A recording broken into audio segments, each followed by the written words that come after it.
for today's video, mag-ayos tayo ng ating sander. Kaya kung papasin yung kapit tayo dito ng switch. Dahil yung pinaka-sander natin dito is nag-overheat yung switch niya ay nasunog na. Kaya hindi ko na siya ni-refer, papalitan ko na lang siya ng on-off switch na pinipindot lang siya, hindi siya slide switch. So, sa ilalim, tinanggal ko na papasin nyo, ayan yung pinaka rubber pad niya. Tanggalin ko. Yan, may 4 lang na tornilyo dito yan. Ayan. Ito yung rubber pad niya, ito nakadikit to. Tinatanggal ko siya para matanggal ko rin yung tornilyo sa gitna. May tornilyo kasi sa gitna itong sander natin na to. Ayan. Ayun sa gitna. Ayun. Saan natin hugutin lang yung natin. Ayan, sobrang dumi na niya. Ayan. Sobrang dumi na niya. Ito yung mga masilya na pumupunta rito na mumugmog. Kaya napunta dyan sa loob. Kaya importante na pagka kahit minsan lang o minsan-minsan talagang binabaklasan ito para mabugahan natin ito o malinisan natin ito pinakaloob ng ating sander. Kung papasin nyo, napakaraming alikabok o nung pinagmugmugan ng ating masilya.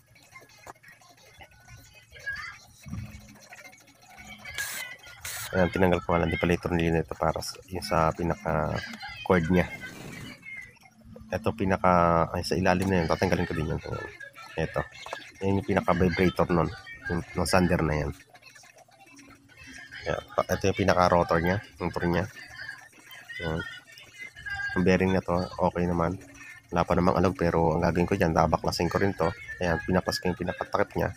Ayan, medyo tuyo-tuyo na rin siya. Kaya ang gagawin ko rito, i-spray ko siya ng WD-40. Then after nun, lalagyan ko siya ng grasa para ma-maintain yung ganda ng ikot ng bearing natin at saka maging tumagal pa yung ating sander. Kaya importante rin ng ating pag-maintenance ng ating mga gamit para mas lalong tumagal pa sa atin ang ating mga gamit. Ayun, no? Sobrang dumi na niya. Ano kasi dyan, pagka yan kasi pumunta sa motor or sa may bearing, yan, dyan nag-start yung ating pagkaserya ng ating motor o ng ating sander. Kaya nilinis ko nga ng motor, binugahan ko lang din siya ng air compressor. Kung wala naman, pwede rin pagpagin yan.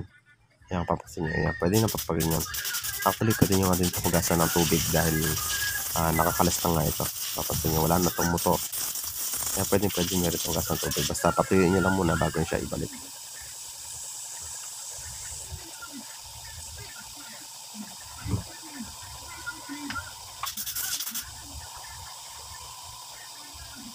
Ito yung pinakamotor niya. Ayan.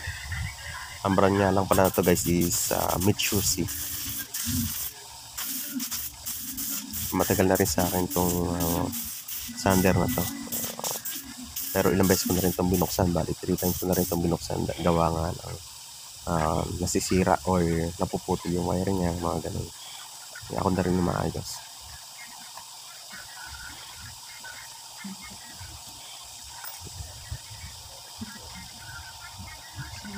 Ayan guys, yung sinasabi ko, napakadumi na talaga niya. Ayan. Tumigas na nga dyan yan eh. Kaya kung mapapansin, gumamit pa nga ako dito ng brake. Kinutkit ko siya. Ito yung may bearing nga rin pala dito to. Ayan, tinanggal ko lang siya. Ayan, medyo dry na siya. Kaya gagawin ko rito, as usual, lalagyan ko mo siya ng WD para lumuwag yung ano niya, yung mga bearing niya. Mga bulitas niya para lumuwag. Tapos lalagyan ko siya ng grasa. Ito yung kanyang cover. Importante lagyan natin yan para kahit mapasukan na alikabok ng ating sander, maprotektahan pa rin ito sa alikabok para hindi ito madaling masira. Yung sander na to marami nga pala tayo nas dito. Yung katulad niya ng bearing, naglinis na rin tayo dito. Tsaka yung switch, ayusin din natin. Tsaka yung carbon nga pala, papalitin tayo ng carbon dahil masira na rin carbon. Babalik na nga natin siya. Papansin nyo, ganyan ko lang siya. Kung paano natin siya tinanggal, hindi natin siya ibabalik syempre. Yan, bago natin siya ilagay yung pinakamotor niya na yan, huwag natin kalilimutan na ilagay itong pinaka yan. Parang singsing na yan dito sa may carbon brush. Lalagyan natin siya ron. Yan, ganon. Pagka nalagay na natin, importante nga malagay natin yun dahil kung natin malalagay yun, hindi under yung ating motor na yan. Dahil mawala ng contact sa carbon brush, yung pinaka-rotor niya. Kaya kung gagamit ako siya ng tester ko para malaman ko kung okay pa nga yung motor niya. Kasi huminto nga kasi guys to. Kaya kung papansin ko yung arte yan, no, nawala siya ng continuity. Kaya hindi ko alam kung ano naging sira nga na to. Tapos napansin ko nga rito, naputol pala yung kanyang wire mula sa linya. Kaya ang ginawa ko, ikakat ko lang to. Tsaka ko lang siya pagdudugtungin.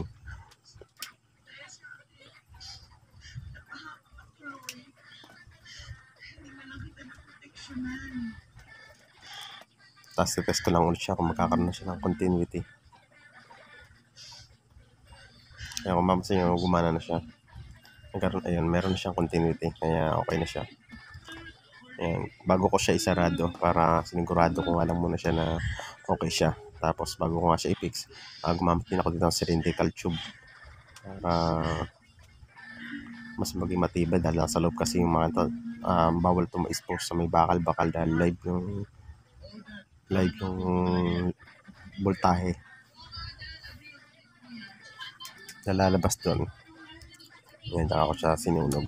Pwede rin namang electrical tape kung wala kayong cylindrical tube. Pwede naman yung electrical tape. Basta siguraduhin nyo lang na matibay at saka hindi kakalas yung electrical tape. Kasi pag electrical tape, possible din kasi na kumakalas yun pag nawawala yung dikit niya. Kaya pag nag-electrical tape ako, lalo pag ayoko siyang makalas, lalagyan ko pa siya ng shoe glue or else lalagyan ko siya ng cable tie.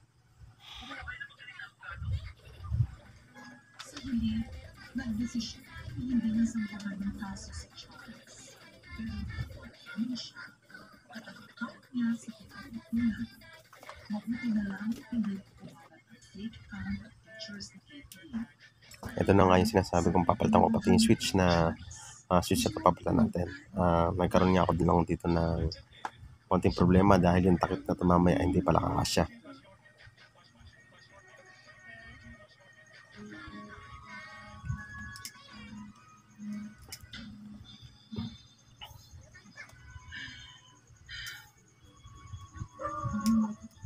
Dahil sa natutunan kong hindi nagtiwala sa mga na kailangan ko lang sa social media at ipinapalala sa akin Parang minodify ko na yung switch na to dahil nga nasira na yung kanyang slide switch. Nasunog siya kaya pinalitan ko na siya ng on-off yung pinipindot na switch. Actually, mas okay nga to kasi sa slide. Mas madali siyang patayin, mas madali siya isindi. Yan, nilagay ko na nga yung kanyang tornilyo. May 5 tornilyo lang naman to na ilalagay natin dyan.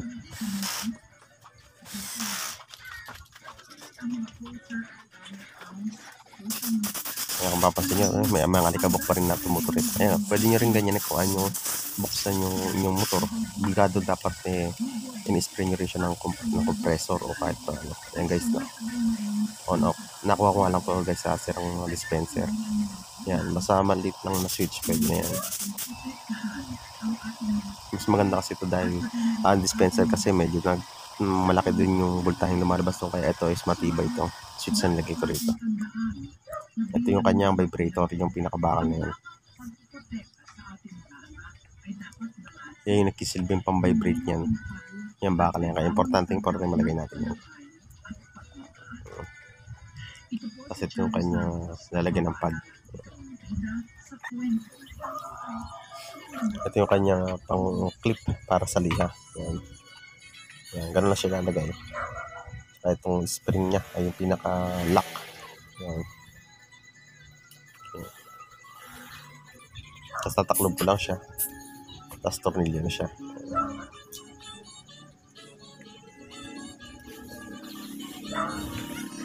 Yan, ganun lang. Tapos tutornilyan natin siya. Kaya kung mahilig ka sa mga ganitong content, please like and subscribe and hit the notification bell para lagi tayong updated sa mga susunod ko pang mga ilalabas na video.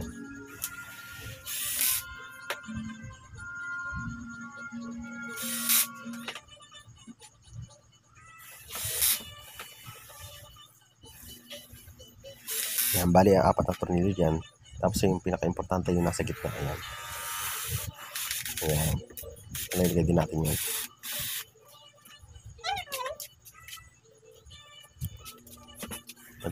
Tapos yung pinaka-rubber niya, ito. Rubber pad niya, ayan. Binabalik ko na nga siya, nalagyan ko na siya ng shoe glue. Ayan. Shoe glue na rin nilalagay ko dito. Ilang papatak-patakan ko lang kasi lagi ko din ito tinatanggal, kaya shoe glue na lang ginagamit ko. Patak-patakan ko lang siya ng maliliit. Madikit naman yung ating shoe glue na yun. Okay na rin yun. Pwede ring rugby.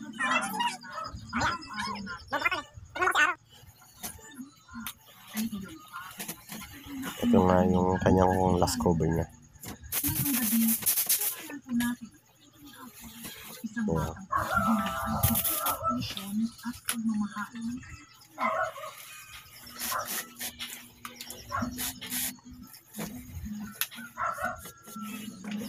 Pinuin ko siya kaso nga lang ayun yung pumasok. Gawa nga sa switch. Ayan.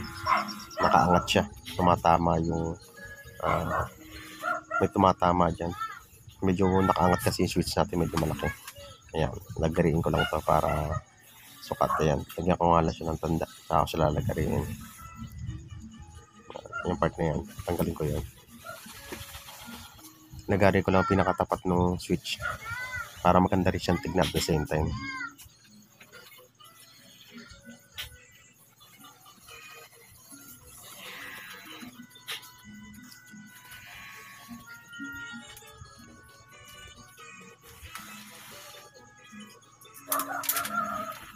Ayun na nga nangyari. Ayan.